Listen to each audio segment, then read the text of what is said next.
Welcome to America Uncanceled. Former CIA Director Leon Panetta recently put the risk of the use of nuclear weapons in Ukraine at 25%. I don't know, Matt, that seems awfully high to me. And today we're going to be talking to former Secretary of State and a good friend of CPAC's Mike Pompeo about Biden's failed foreign policies. And we're also going to get his analysis on the upcoming midterm elections. In a recent Washington Times column, Secretary Pompeo argued that the best way to reduce the risk of nuclear war is to quote-unquote face Russia, not cower.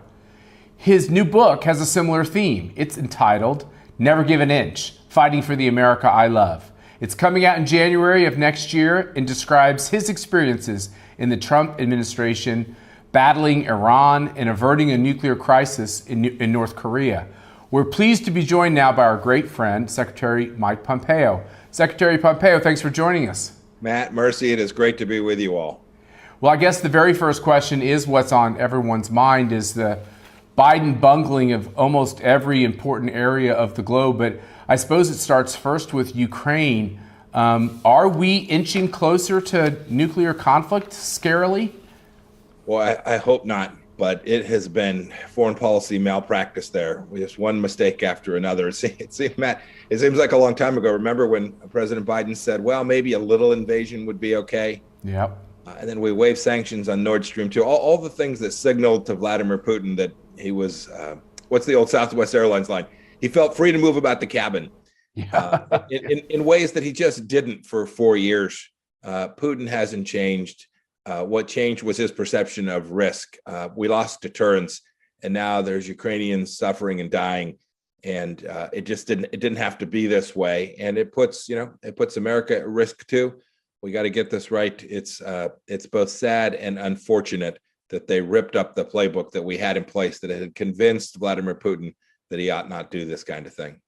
So let's dig deeper into this playbook. I know under President Trump and under your leadership, it was very much about putting the sanctions on Russia, putting the pressure on Russia to make sure that they wouldn't invade Ukraine. Obviously, I think Putin smelled weakness with President Biden. But now we're seeing this turn into something where Putin feels like he's losing this war. So now instead of just going after the troops, he's really honing in after the Ukrainian people. They're looking at the Ukrainians facing lengthier blackouts as we enter into the winter months. And obviously the Western Europeans and the Eastern Europeans feeling the pinch because they're so dependent on Russia for energy. Where do you think, if you were advising Biden, what would you tell him to do? So I would start with this. I would start producing every ounce of energy from the United States of America we could possibly muster and delivering it to them just as quickly as we can get it to them. A good part of this was, to your point, one of the other tools that we used to deter Vladimir Putin for 4 years was that energy prices were low, right? It was less profitable for the Russians to ship their products around the world because America was creating wealth and prosperity here at home. And we just, Greta Thunberg upended that by taking over, along with George Soros, the Democrat Party. And so we've shut that all in. As for on the ground, we should be assisting the Ukrainians with the tools that they need, and then we should be making sure that the Europeans do what they need to do. The same way that we worked on that, and we didn't have every success, and we weren't loved in Europe because of it. But we made clear that this was a European war, a European conflict, and Europe had the first job to get this right. And those would be the three things I would urge him to do. More equipment, better, faster, stronger. Keep our kids at home, keep us out of the war proper, make the Europeans do their part, and then make sure there is energy sufficient for the Europeans this winter, and lowering prices so that Vladimir Putin doesn't have all the money he has to continue to wage this conflict.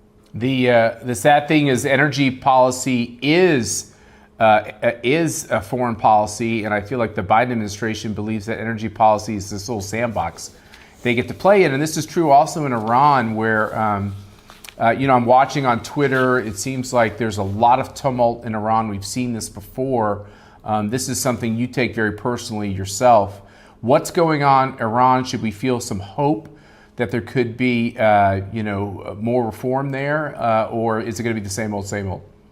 I fear the latter. I pray for the former. Matt, Mercy, you know this. We had this model right. We had a friend, an ally, a partner in the nation of Israel. Iran was the problem child. So we welcomed and worked with the first, and we punished the latter. And when we did that, we'd isolated them. So nations like Oman and Kuwait and the United Arab Emirates and Saudi Arabia were our partners. And while they have imperfect human rights records, they've been great security partners for the United States. And Team Biden has just upended this. So now you have the Saudis making deals with the Russians. You have the Emiratis talking to the Chinese. You have the Israelis very worried that Iran is going to get a nuclear weapon.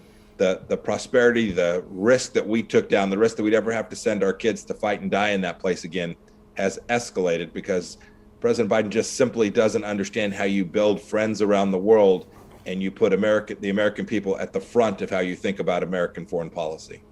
We also are seeing what's happening in China. Obviously, President Xi gave this very chilling speech a few weeks ago where he's pretty much saying, we're going to go into Taiwan. Taiwan belongs to us. I mean, obviously, you're seeing these authoritarian leaders feel very emboldened right now in terms of taking these actions that they normally wouldn't have taken under President Trump. What do you suspect or expect, I should say, to happen in China? And will they make that move to attack and take over Taiwan? It was chilling. That was the perfect word, Mercy, to watch what he did this last week, consolidating power in a single individual power that hasn't been in China since Mao. And he brought his friends around. He brought his national security team around him. This is now a surveillance national security state that is unrivaled in human history in the hands of an authoritarian. And your second point is important. I think he feels like America has taken its eye off the ball. The basic things that we've always done. Build a military that's not woke, a military focused on actually fighting wars. Defend America with an economy that is powerful and robust. Use American energy to deliver that all across the world. Those central pillars of American strength, President Biden has just wiped out. And that gives someone like Xi Jinping a lot of space. I'm worried about Taiwan. I'm less worried about an invasion than I am a strangulation, if you will. Circling an island, blockading a space, using political influence on the island, much like he took over Hong Kong, doing that same thing to the freedom-loving people of Taiwan. I've had the incredible privilege to go there twice in the last year. These are people who are prepared to defend their own sovereignty. They're prepared to continue to operate freely. And we simply need to provide them with the tools and resources so they're capable of doing that. The Biden administration has held up arms sales there for 2 years now, and it is unconscionable. Yeah, no, I can't agree with you more, having been on the streets of Hong Kong with those protesters, which I shudder to think where those young people are today. The other thing we have that continues is this pernicious problem of our entangled U.S. economy, our major publicly held companies with the regime in Beijing. All these supply chain issues. It looks like we take maybe 2 steps forward, 1 step back. How are we doing on that front of kind of disentangling the American economy from complete reliance on the Chinese? Progress, but Matt, too slow. Too slow for the American people. You know this. The Chinese Communist Party built their economy on the backs of the American worker. And for 40 years, we just took it. And we took it because we thought, boy, it's 1.4 billion people. This is a really big market. We want to make a bunch of money there. And it didn't work. The theory that President Nixon and Dr. Kissinger had was that if we traded with them, they'd become more like us, when in fact, they have begun to shape the world in ways that look more like them. And so we've got to move faster. The Biden administration, I'll give them a B- on some of the work that they've done to try and bring some of these supply chain back. But we need American corporations to understand that there is no such thing as a Chinese private company. When you are doing business there, you don't really own that asset. You are just a temporary holder. And if you are there and successful, what you can be sure of is you're next. Can I ask one more? Is that why you tapped my hand? Yeah, I was touching you. I was touching you. Let me go next. I've seen Mike do that to Susan. No way. But a follow up here, which I kind of wrestle with. I don't know kind of exactly where I come down on this, but let's say there was a second Trump term and he was in office right now, and you were still Secretary of State. It's hard for me to say that because the world would be so much different. wouldn't we have been able to solve some of these supply chain issues more quickly? And do you think the international economy, or specifically the American economy, would be in similar distress if you read the media, you're like, oh, this is just a global pattern that was going to hit America no matter what he did? Would you all have been able to bend history and make it better for everyone right now? Undoubtedly. No, this is Biden made manufactured. Yeah. Frankly, the only thing he has built is a fragile economy. and frankly, a fragile economy that's hurting the least amongst us the most. You all see that too. People who can't afford rent, interest rates now on mortgages over 7%. They were in the twos. And when we were in office, it was three reasons, Matt. The first was, we thought people who were in the private sector building small businesses were heroes. We were proud of them. Yeah. Obama had the line that said, you didn't build this. We wanted them to build it. We wanted them to be successful and hire their friends and their people in their community. Second thing, we never for a moment would have done what the Biden administration did for their first year and a half with respect to COVID, right? They cost our kids time in schools and they cost our businesses a fortune. And then finally, you can't walk away from the fact that this pricing problem that we have, that eggs are expensive, that milk isn't on the shelves, those are direct result of shutting down the American energy industry. You're from Kansas too, Matt, right? Our farmers are going to pay a fortune for fertilizer next year because natural gas is a key component, and it's now 3 times as expensive as when I was in office. That didn't have to be. Those were political decisions that were made, and we wouldn't have made those same decisions. So it's interesting because I think the Democrats, I know they focus so much of their energy on abortion, and they focus so much on their energy on the child mutilation issue. But, one of the things, the other arguments they make, Mike, is they say, well, because the inflation's even higher in places like UK or France. And I'm going, we don't live there, guys. Okay, we live in America. But you've been traveling across the country for so many of our great Republican candidates. Tell me what you're seeing on the ground, and also, put your political hat on. What do you think is going to happen come midterm elections? Obviously, indications are looking very much like it's going to be a very big red wave. But want to get your sense, since you've been traveling around. What do you think people are concerned about, and why you think the Republicans are going to really go, bring it home strong come November 8th? Yeah, this is going to be an American victory. I am confident of it. People can feel it, right? Their kids aren't safe in their schools. If you steal $900 of stuff at Walgreens, that's all good. People can get a real sense of insecurity connected to that. They can see now that the home they wanted to buy is now out of reach for them. Their wages, while they may have gone up 2% or 3%, are now, 5% down after you add inflation in. It's everywhere. I'm confident, Mercy, we're going to do really well in lots of places. I was in Iowa and Florida and Texas this past week. I'm headed back out to do events in Virginia and South Carolina in the days ahead. We're going to win because we're right, because we're doing the things that matter to the American people, the things that impact their lives. We're going to deliver really good outcomes to them. And I don't think it's just Congress and the Senate. I think we're going to win state legislatures across the country. I think we're going to see a new set of district attorneys who will actually prosecute criminals.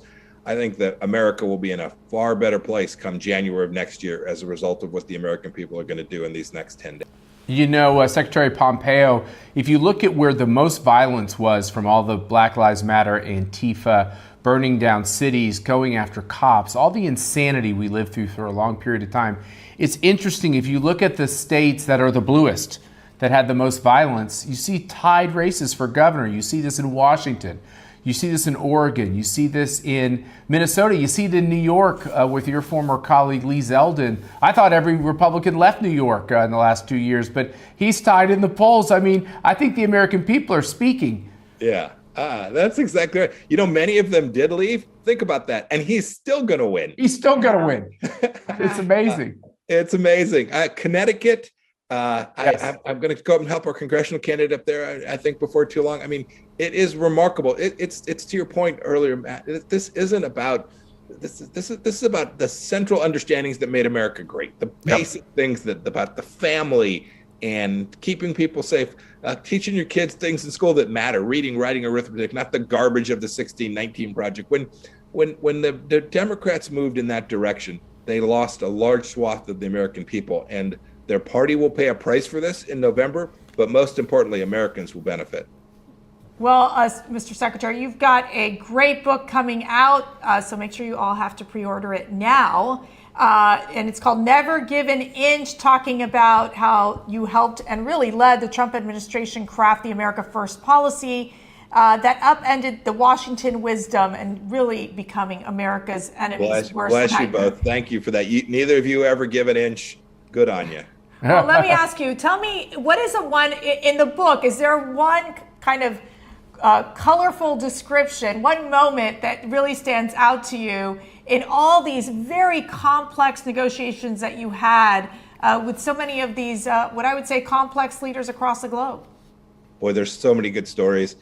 Maybe the most special moment, Mercy, was when I was able to bring the 3 hostages home from North Korea. That's right. These were men who'd gone there, and they were talking about their faith in North Korea. They were held in prison. You remember Otto Warmbier returned only to die from the mistreatment in the North Korean prison system.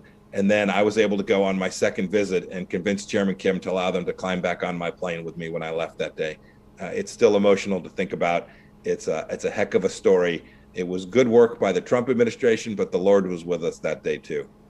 Well, you did amazing things for your country in 3 capacities. Well, 4. You're a great candidate and a great father and husband, but in Congress, at the CIA, at the State Department, an amazing career so far. You got along many great things still to do. But one of the things, as we close this interview out, Mike Pompeo, people don't know about you is you were a CEO yourself. You ran companies. You know what it's like to have all those pressures. When you see what these publicly held companies have done, 90% of them, in adopting the woke agenda. We were talking before we got started. We're watching their PACs say they won't give to people who are quote unquote election deniers, people who believe in voter ID. Can you imagine how radical that idea is? An idea Stacey Abrams doesn't agree with. Do you think there's a chance at CPAC we've sent a letter to your former colleagues in the House and Senate saying, don't meet with these companies till they go back to neutral on these fundamental questions on let parents raise kids, let states create abortion laws, don't pay for 9 months of abortion for your employees, don't fund anti-cop measures, don't push this idea that voter ID is racist, don't divide us anymore, just sell us your products and go back to running your companies. Do you think we have hope to get there? I do. I think there'll be sanity restored. Matt, I do remember when I ran a machine shop. You know that the aerospace business in Kansas is a big deal. We made parts for Cessna and Learjet and Gulfstream and Lockheed. We were focused on creating opportunities for the people who worked for us and delivering good products to our customers. Those are the things that were the hallmark of my little company. Now these folks have picked up these political agendas of the left because somehow they think that will benefit some stakeholder of them. It is nutty. It is bad for their shareholders. It is bad for their senior officials. But most importantly, it's bad for the people who run the business. Yeah. I pray that we'll get back to the right place. We're not asking them to do the conservative work that you and I and Mercy are engaged in. We're asking them to do the things that corporations have traditionally done. Create opportunities for people in communities and to build their businesses and make America more prosperous. It's really pretty straightforward. Pretty simple. Well, if y'all like Mike Pompeo, you would love Susan even more. That is true. But we thank you. We should ask him real fast. How do folks pre-order your book? How do we get this in their hot little hands? So you can go to mikepompeo.com or just go on Amazon. You can find it either place. We're going to put that on the screen so everyone knows, and we'll keep pumping up the sales there, Mike Pompeo, because we're so proud of the great work you did in the Trump administration, and we look forward to keeping to work with you. Thank you. Bless you both. Have a good day. Thank you so much. And thank you all for watching America Uncanceled. Remember, we have expanded to the podcast world, and you can listen to America Uncanceled with Matt and Mercedes Schlapp wherever you get your podcast. And of course, we will see you next time. God bless.